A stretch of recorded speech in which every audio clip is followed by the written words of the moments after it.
এই হাদিসটির প্রেমে পড়ে গেছি, তো আপনারাও শুনে যান।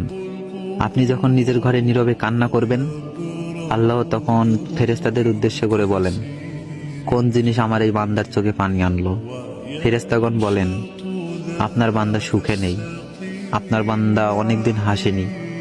এই বলে ফেরেশতাগণ কান্না করতে থাকেন এবং আল্লাহকে বলেন, হে আমার রব, আপনি তো জানেন আপনার এই বান্দার হৃদয়ে কি রয়েছে, অতএব আপনি তার জন্য সবকিছু সহজ করে দিন। আল্লাহ বলেন, আমার এই বান্দা এমন কিছু জীবন থেকে হারিয়ে ফেলেছে যে সে অধিক ভালোবেসেছিল। অতএব আল্লাহ বলেন, আমি শপথ করছি, আমার বান্দা যা তার জীবন থেকে হারিয়েছে তার চেয়ে উত্তম জিনিস আমি তাকে এনে দিব, যা দেখে দুনিয়া ও আখিরাতে সবাই বিস্মিত হবে।